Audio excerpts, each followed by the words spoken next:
Hello students, सुप्रभात सभी को गुड मॉर्निंग। आई होप सभी आप लोग अच्छे होंगे।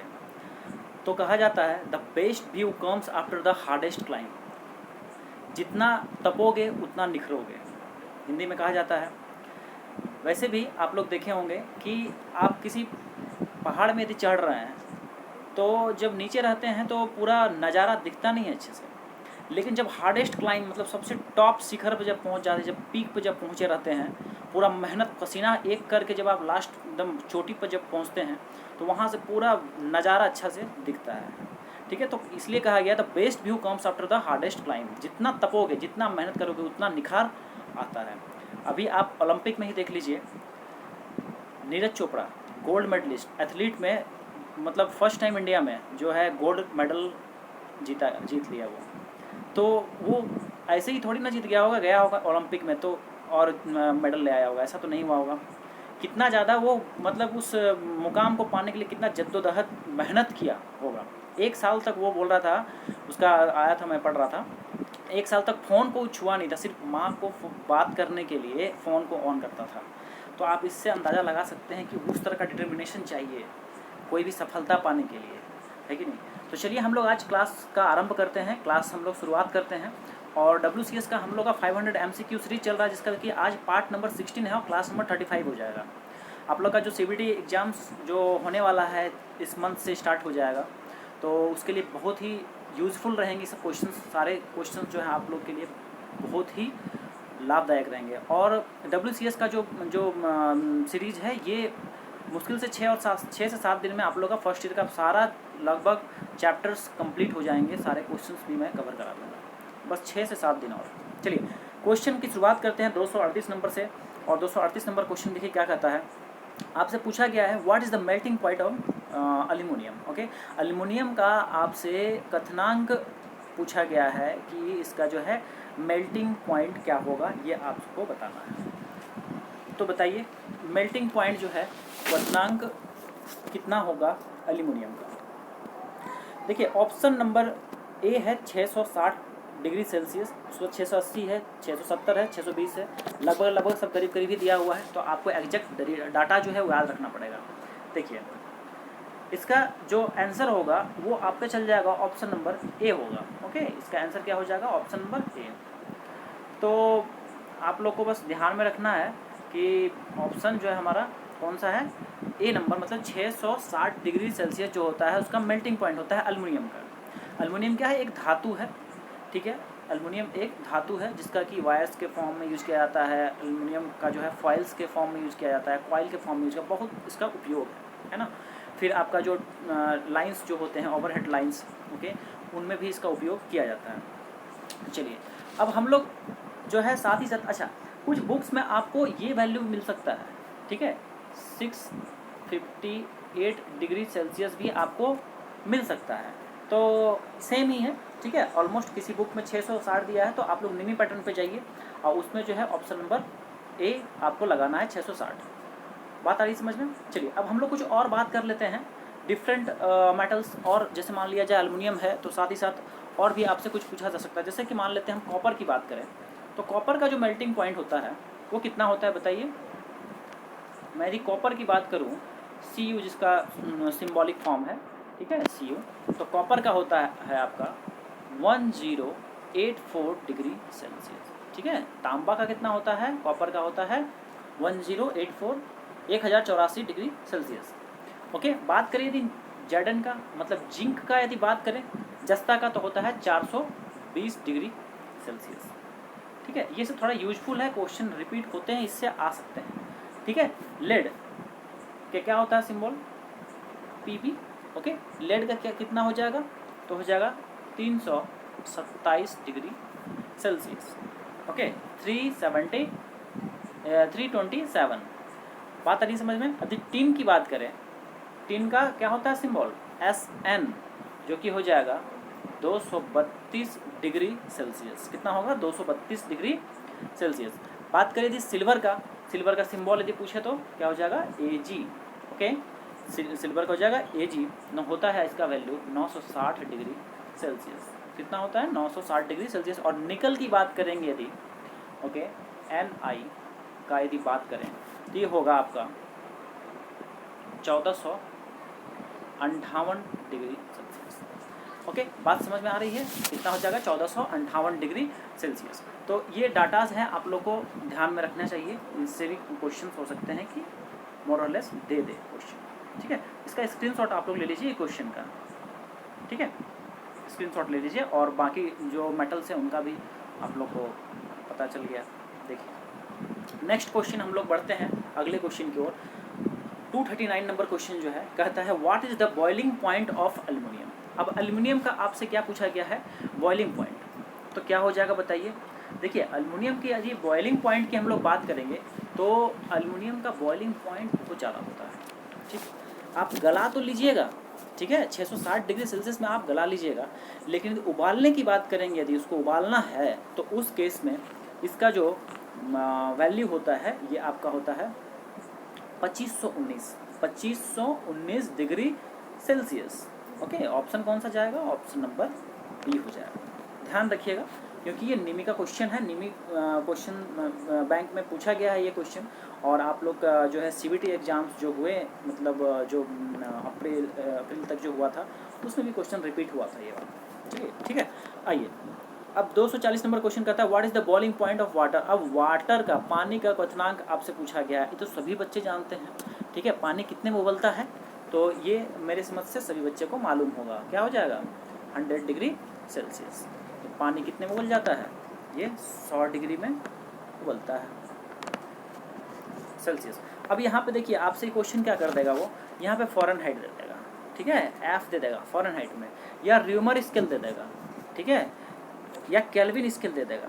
तो मैं आपको सभी का कन्वर्सन बता चुका हूँ अपने क्लास में, जब हीट एंड टेम्परेचर आप लोग को जब पढ़ा रहा था उसमें सभी का मैं कन्वर्सन आप लोग को बता रखा हूँ कि किसका किस में क्या रिलेशन होता है। ठीक है, तो वो क्लास आप लोग यदि नहीं किए हैं तो आप लोग देख लीजिएगा क्लास में जाकर के। ठीक है, वो प्लेलिस्ट सारे का प्लेलिस्ट मेरा डिस्क्रिप्शन में है। तो WCS का एक अलग से प्लेलिस्ट मैं बना दिया हूँ, और फिर ट्रेड थ्योरी का भी अलग से प्लेलिस्ट बना दिया हूँ, और उसमें आप जो है उस क्लास का, और दूसरी बात है कि आपको यदि टॉपिक ये ढूंढने में परेशानी हो रही है कि आपका जो ये हीट एंड टेम्परेचर है कौन सा पार्ट में होगा, जैसे ये आज मैं पढ़ा रहा हूँ पार्ट नंबर 16 पढ़ा रहा हूँ WCS का। ओके, तो किस पार्ट में है, तो डिस्क्रिप्शन आप थोड़ा खोल लीजिएगा। ठीक है, वीडियो जैसे आप प्ले कर रहे हैं तो उसमें डिस्क्रिप्शन खोल लीजिएगा। डिस्क्रिप्शन में टॉपिक कवर्ड लिख करके मैं लिख दिया हूँ। ठीक है, टॉपिक कवर्ड, कौन सा टॉपिक पढ़ा रहा हूँ। ठीक है, तो उसमें आप लोग को मिल जाएगा हीट एंड टेम्परेचर, उस वो वाला वीडियो चला लीजिएगा, उसमें देख लीजिएगा, सारा डाउट्स आप लोग का क्लियर हो जाएगा। चलिए बात करेंगे हम लोग नेक्स्ट क्वेश्चन का। तो नेक्स्ट क्वेश्चन कहता है 241 नंबर, देखिए व्हाट इज़ द, अच्छा इसमें एक और चीज़, यदि आपसे बॉइलिंग पॉइंट ऑफ वाटर पूछा गया ना, यदि आपसे पूछ देता फ्रीजिंग पॉइंट, ठीक है, फ्रीजिंग पॉइंट ऑफ वाटर, जमाव बिंदु कितना होगा पानी का, तो कितना बोलते हैं? ऑप्शन नंबर ए हो जाता है। क्या हो जाता है? ऑप्शन नंबर ए, मतलब 0 डिग्री सेंटीग्रेड। चलिए क्वेश्चन नंबर 241 क्या है? What is the melting point of mercury. Okay, melting point of mercury जो है पूछा गया है। ये जब मैं आप लोग को हीट एंड टेम्परेचर पढ़ाया था, तो थर्मोमीटर जो पढ़ाया था तो उसमें मैं बताया था आप लोग को कि लिमिटेशन होता है, मरकरी थर्मोमीटर जो होता है उसका कुछ लिमिटेशन होता है। ठीक है, इस वजह से जो है हम लोग अल्कोहल थर्मोमीटर्स का भी यूज करते हैं। ठीक है, अदर थर्मोमीटर्स को भी यूज किया जाता है। तो इसका डिमेरिट क्या है मरकरी का, कि इसका मेल्टिंग पॉइंट जो होता है, ओके, इसका मेल्टिंग पॉइंट जो होता है, देखिए कितना पे समाप्त हो जाता है, -38.72 डिग्री सेल्सियस जो होता है इसका मेल्टिंग पॉइंट होता है। ओके, तो इतना के बाद क्या होगा, वो इतना का वैल्यू जब आएगा उसके बाद ये जम जाएगा। ठीक है, इतना जब वैल्यू अटेंड कर लेगा मरकरी, ठीक है, पारा जब इतना वैल्यू, इतना -38.72 डिग्री जब अटेंड कर लेगा वैल्यू, तो मरकरी क्या हो जाएगा, पारा क्या हो जाएगा, जम जाएगा। तो जो आपका जो ग्लास रॉड जिसमें कि मरकरी पारा को डाला जाता है थर्मोमीटर में, ओके, तो ग्लास ट्यूब जो होता है उसमें क्या होगा, मरकरी जम जाएगा। तो फिर वो इसके नीचे का तापमान को क्या करेगा, मेज़र ही नहीं कर पाएगा। इसका ये लिमिटेशन है कि ये थोड़ा लो वैल्यू ऑफ टेम्परेचर्स का मेजरमेंट करने के इस्तेमाल में मरकरी थर्मोमीटर का किया जाता है। हालांकि मरकरी थर्मोमीटर जो होता है एक तरह से रीडिंग बहुत एक्यूरेट और जो है बहुत सहूलियत होता है मरकरी थर्मोमीटर से तापमान को देखने में। इस वजह से इसका मतलब प्रायः यूज है बॉडी टेम्परेचर के लिए मरकरी थर्मोमीटर का यूज है। तो ऑप्शन समझ में आ गया ना, ऑप्शन क्या हो जाएगा, कौन सा हो जाएगा, ऑप्शन नंबर डी हो जाएगा। याद रखिएगा, बहुत ही अच्छा क्वेश्चन है। मेल्टिंग पॉइंट आप लोग सोचिएगा कि ज़्यादा वैल्यू होगा, लेकिन नहीं है, माइनस में आंसर आएगा। और माइनस कितना, -38.72। बढ़ेंगे नेक्स्ट क्वेश्चन की ओर और बात करेंगे कि इसका बॉइलिंग पॉइंट कितना है, मरकरी का बॉइलिंग पॉइंट कितना है। तो मरकरी का बॉइलिंग पॉइंट और मरकरी का जो है यदि बात करें कि फ्रीजिंग पॉइंट आई मीन जो मेल्टिंग पॉइंट था, दोनों का डिस्कशन कर रहे हैं।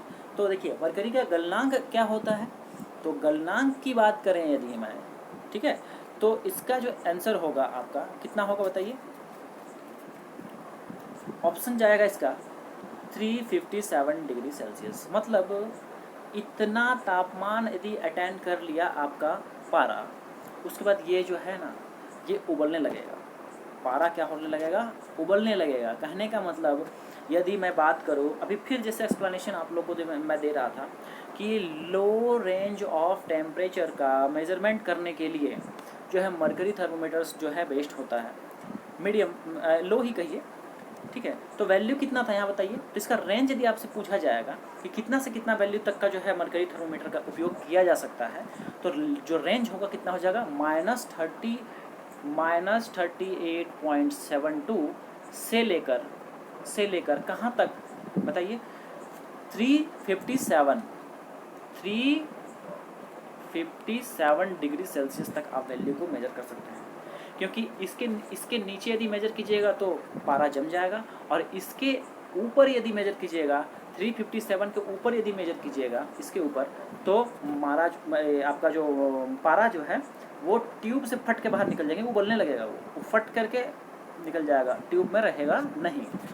आई बात समझ में। तो रेंज भी आपसे पूछा जा सकता है कि मरकरी थर्मोमीटर का जो है क्या वैल्यू मेजर कर सकता है। तो यहाँ एक साथ दो क्वेश्चन बन रहा है। चलिए बात करते हैं हम लोग 243 नंबर क्वेश्चन का। 243 नंबर क्वेश्चन देखिए क्या कहता है, what is the ratio of force और थ्रस्ट पर यूनिट एरिया। ठीक है, फोर्स का और एरिया का, बल का और क्षेत्र का अनुपात क्या कहलाता है। ठीक है, force by area is equal to what, ये पूछा गया आपसे। तो देखिए फोर्स पर यूनिट एरिया जो होता है वो प्रेशर होता है। क्या होता है, दाब कहते हैं उसको, क्या कहते हैं, दाब कहते हैं। Option number C. इस पे क्वेश्चंस आप लोग को मिल जाएंगे। बल दिया हुआ रहेगा कुछ और क्षेत्रफल दिया रहेगा और बोल देगा प्रेशर बताइए, तो प्रेशर कितना हो जाएगा, वैल्यूज को बस डिवाइड कर दीजिएगा। अच्छा, यूनिट की बात करें तो यूनिट क्या होता है, प्रेशर का पास्कल होता है। ओके, और ऐसे हम लोग यदि और दूसरा यूनिट निकालना चाहेंगे तो क्या हो जाएगा, फोर्स का क्या हो जाएगा, न्यूटन, ये वाला टर्म हो गया न्यूटन, और नीचे क्या हो गया, एरिया का, एरिया क्या हो जाएगा, मीटर स्क्वायर। तो और क्या इसको लिख सकते हैं, न्यूटन पर मीटर स्क्वायर। ओके, न्यूटन पर मीटर स्क्वायर और पास्कल। ठीक है, तो बल और इकाई क्षेत्र के अनुपात को क्या कहा जाता है, दाब कहा जाता है। बात आ रही है समझ में। ठीक है, चलिए बढ़ते हैं नेक्स्ट क्वेश्चन की ओर। नेक्स्ट क्वेश्चन कहता है what is the equivalent pascal value for 1 बार। अब इक्विवेलेंट वैल्यू आपसे पूछा गया है, एक बार का समतुल्य पास्कल मान पूछा गया है। एक बार का 1 बार जो है उसका समतुल्य पास्कल में कितना मान होगा, पास्कल में वैल्यू का कितना होगा वो पूछा गया है। तो ये देखिए 105 लिख दिया है, ये 105 नहीं होगा। ठीक है, ये 105 नहीं होगा, क्या होगा, 10 की पावर 5 पास्कल होगा। ठीक है, कितना होगा, 1 बार इज इक्वल टू कितना, 10 टू द पावर 5 पास्कल। ठीक है, इधर मैं लिख देता हूँ, हो गया 1 बार इक्वल टू 10 की पावर 5 पास्कल। क्वेश्चन ऐसे भी दे देगा आप लोग को, 10 की power 5 pascal is equal to how many bar, ये पूछ देगा आपसे। ऑप्शन मिलेंगे 0.5 बार, 1 बार, 2 बार, 0 बार। ऑप्शन लगा देना है आपको 16 में, 1 बार में। बात आ रही समझ में। चलिए पढ़ते हैं अगले क्वेश्चन की ओर। क्वेश्चन नंबर 245 है, देखिए क्या है, what is the SI unit of pressure. Pressure का आपसे एसआई यूनिट पूछा गया है। अभी अभी डिस्कस मैं कर रहा था। तो प्रेशर का ऐसा यूनिट क्या हो जाएगा बताइए? तो प्रेशर की ऐसा यूनिट हो जाएगी पास्कल। Okay, pascal. ठीक है, देखिए न्यूटन की बात करें तो क्या हो जाएगा? न्यूटन ये हो जाएगा फोर्स का, बल का होता है। अब देखिए बार जो होता है ना, बार भी जो है प्रेशर का ही इकाई है। ठीक है, बार किसका है यूनिट? ये भी प्रेशर का ही है, लेकिन एसआई की बात करेंगे तो हो जाएगा पास्कल। और जूल जो है, जूल, जूल किसकी इकाई है? जूल। तो जूल जो है आपका हीट का भी है, ठीक है, हीट का भी है, वर्क का भी है, और बताइए एनर्जी का भी है। ठीक है, तो जूल जो आएगा, ठीक है, तो जूल 3 का यूनिट होता है, हीट का होता है, वर्क का होता है और एनर्जी का भी यही होता है। ठीक, तो उम्मीद है कि आप लोग को ये चीज़ें समझ में आ रही होंगी। आइए हम लोग नेक्स्ट बढ़ते हैं। तो इसका आंसर क्या हो गया? इसका आंसर हो गया आपका ऑप्शन नंबर बी हो गया। ठीक है, ऑप्शन नंबर बी। बढ़ेंगे नेक्स्ट क्वेश्चन की ओर। देखिए, विच machine converts mechanical energy into electrical energy. Question कहता है कि कौन सा मशीन यांत्रिक ऊर्जा को विद्युतीय ऊर्जा में परिवर्तित करता है। Okay, mechanical energy to electrical energy में ट्रांसलेट करता है या फिर ट्रांसफॉर्म करता है कहें तो। ठीक है, चलिए बताइए। इस पर भी मैं डिस्कशन करा हूँ। ठीक है, तो उम्मीद है कि बहुत बच्चे इसका आंसर जान रहे होंगे। देखिए आंसर जाएगा इसका ऑप्शन नंबर बी। चलिए थोड़ा सा इसमें समझते हैं हम लोग क्या कह रहे हैं कि मैकेनिकल एनर्जी, यांत्रिक ऊर्जा, ठीक है, वो किस में परिवर्तित कर रहा है? इलेक्ट्रिकल एनर्जी में। तो क्या हो जाएगा इस केस के लिए? क्या हो जाएगा? जनरेटर। देखिए जब भी इलेक्ट्रिसिटी प्रोड्यूस होगा, इलेक्ट्रिसिटी कौन करेगा? जनरेटर करेगा। जनरेट करने वाला जो चीज़ है वही तो जनरेट करेगा, है कि नहीं? जनरेटर जो होता है उसको जब टरबाइन के थ्रू, ठीक है, टरबाइन के थ्रू, जैसे हाइड्रो पावर प्लांट के बारे में आपको बताता हूँ। ठीक है, तो टरबाइन होता है, टरबाइन को क्या किया जाता है? जनरेटर का जो एक्सल है, ठीक है, उसके साथ कनेक्ट कर दिया जाता है। टरबाइन का जो ब्लेड होता है उसमें जो वाटर का हेवी जब ऊपर से जब उस पर हाई वेलोसिटी ऑफ जब वाटर जब उसमें इम्पैक्ट करता है उस ब्लेड में, ठीक है, ब्लेड में, टरबाइन के ब्लेड में जब वाटर क्या करेगा, जब इसमें गिरेगा स्पीड से, तो इस पत्ती को क्या करेगा? घुमाएगा। और जब ये घूमेगा तो ये टरबाइन जो है इस जनरेटर के एक्सल के साथ लगा हुआ होता है, ठीक है, एक्सिस के साथ लगा हुआ होता है। तो इस एक्सिस को भी घुमाएगा, और एक्सिस को घुमाएगा तो क्या होगा कि आपका जो जनरेटर है, तो जनरेटर के अंदर जो कॉइल्स हैं वो कॉइल्स मैग्नेटिक फील्ड के क्षेत्र में रहते हैं, ठीक है, और वो जब कॉइल एक बार जब मैग्नेटिक फील्ड को कट करेगा तो क्या होगा? उस कॉइल में करंट प्रोड्यूस होगा, और फिर उस कॉइल के करंट को जो है, या कंडक्टर्स में जो करंट आएंगे उसको कलेक्ट किया जाता है, कलेक्ट कर लिया जाता है, और वही उसी को सप्लाई दिया जाता है हमारे घर और इंडस्ट्रीज में, जो कि पावर जो आपका स्टेशंस हैं वहाँ से आपका जो है ग्रिड वगैरह के थ्रू जो है हमारे घर तक, डोमेस्टिक तक पहुँचाया जाता है। इसका पूरा चैप्टर ही है आप लोग का, पावर प्लांट बोल करके पूरा चैप्टर है। ठीक है, तो ये मैं आपको ब्रीफ में आपको समझा दिया बस। ठीक है, कि जनरेटर का सिद्धांत क्या होता है। तो जनरेटर का सिद्धांत होता है यांत्रिक ऊर्जा को जो है विद्युत ऊर्जा में कन्वर्ट करना। अब रही बात कि मैं यदि आपसे क्वेश्चन पूछ दूं कि बैटरी का क्या है बताइए, तो बैटरी का याद रखिएगा केमिकल एनर्जी को ट्रांसलेट करता है या ट्रांसफॉर्म करता है इलेक्ट्रिकल एनर्जी में। ठीक है, किस में करता है? Chemical energy to electrical energy. अब केमिकल एनर्जी जो होता है, जैसे सल्फ्यूरिक एसिड अंदर होता है तो केमिकल है, उसको जो है उसको आयंस को तोड़ेगा और फिर जो है इलेक्ट्रिसिटी उसमें प्रोड्यूस होता है। उसका जो प्रोसेस है वो बहुत कुछ है, उसमें अभी इतना नहीं बता सकता मैं। चलिए हीटर की यदि बात करें तो हीटर का बताइए क्या है प्रिंसिपल। तो हीटर जो होता है वो आपका इलेक्ट्रिकल एनर्जी, ठीक है, इलेक्ट्रिकल एनर्जी किस में करेगा? हीट एनर्जी में कन्वर्ट करता है। हीट एंड लाइट भी कर सकते हैं, हीट एंड लाइट एनर्जी में। आप लोग नोट करते रहिएगा साथ साथ में, ठीक है। तो इलेक्ट्रिकल एनर्जी को हीटर किस में कन्वर्ट किया, हीटर जो है इलेक्ट्रिकल एनर्जी को हीट एनर्जी में कन्वर्ट किया, ओके। एंड लाइट भी, क्योंकि लाइट भी थोड़ा बहुत ऐसे नाम मात्र का जो है लाइट आता है, ऐसे हीट एनर्जी इसका हो जाएगा।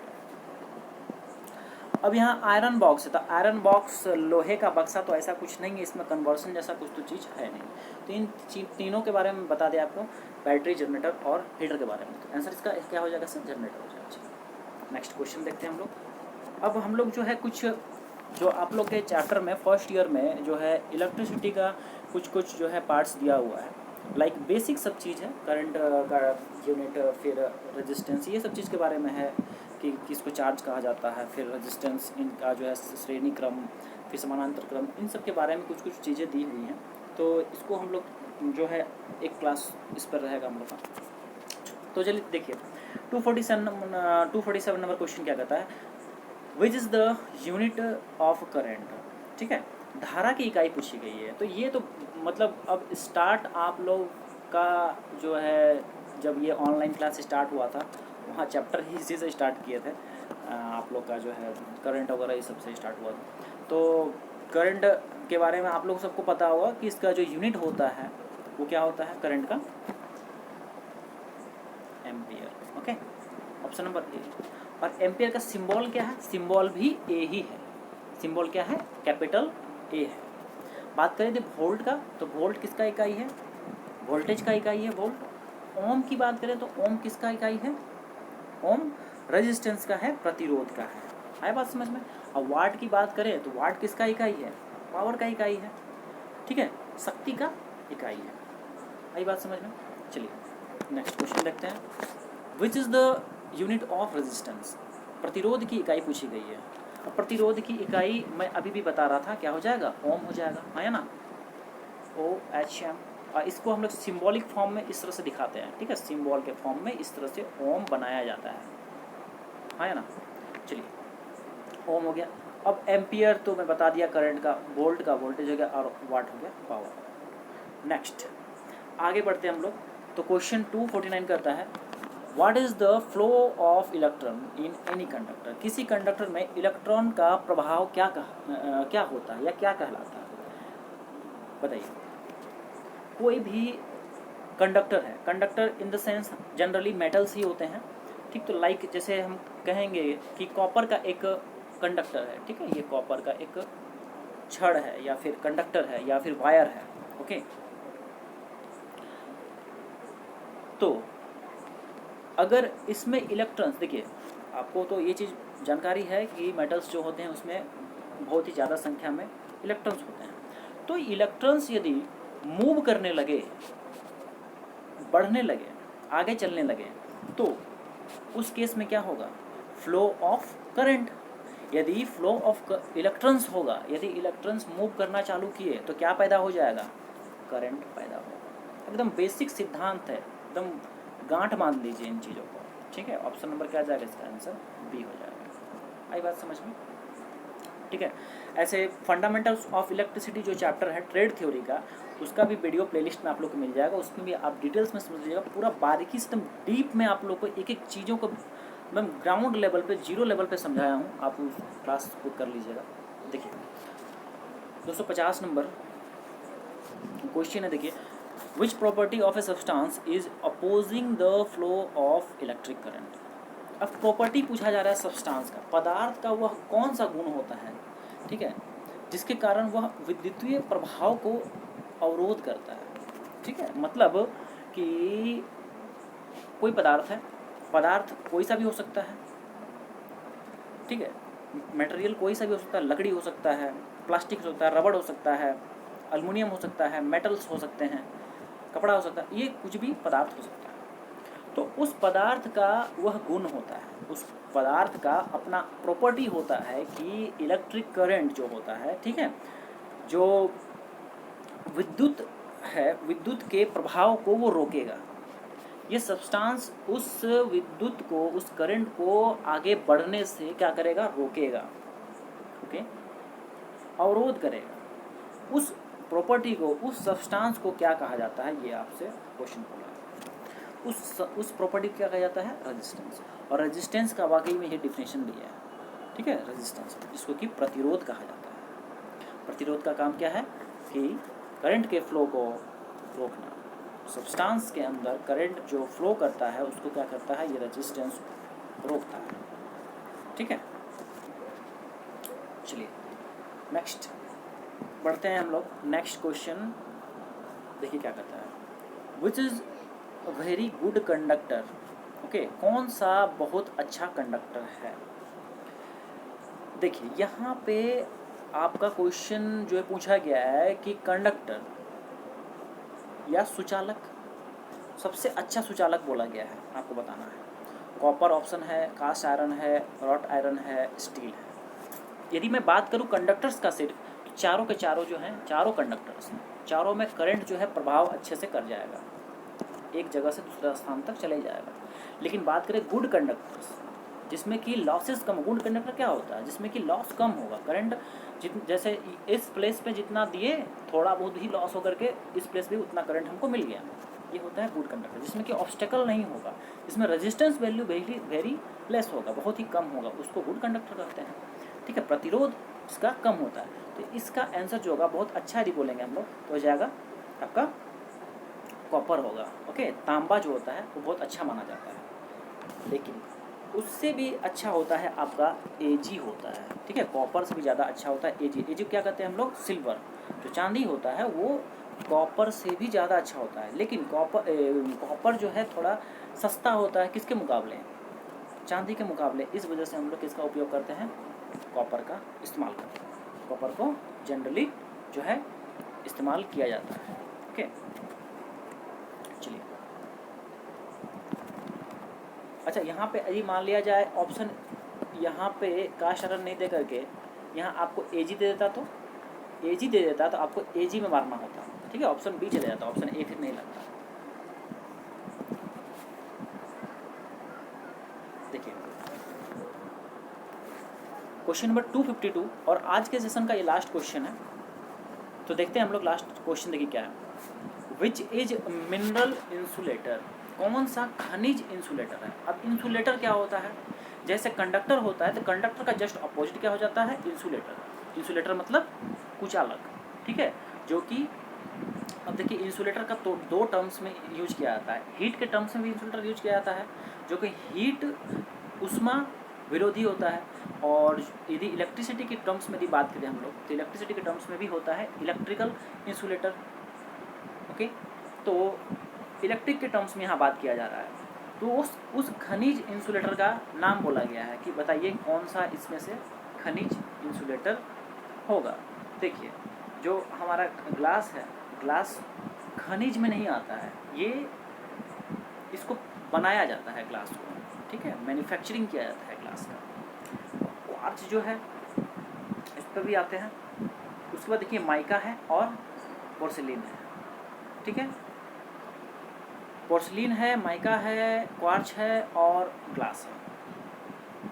तो पोर्सिलिन जो है ये भी वही आपका जो देखे होंगे ओवरहेड लाइंस में जो है गोल गोल टाइप का जो डिस्क सब जो लगा हुआ होता है, ठीक है, वो चिमनी मिट्टी सब का जो बना हुआ होता है वो हो गया आपका,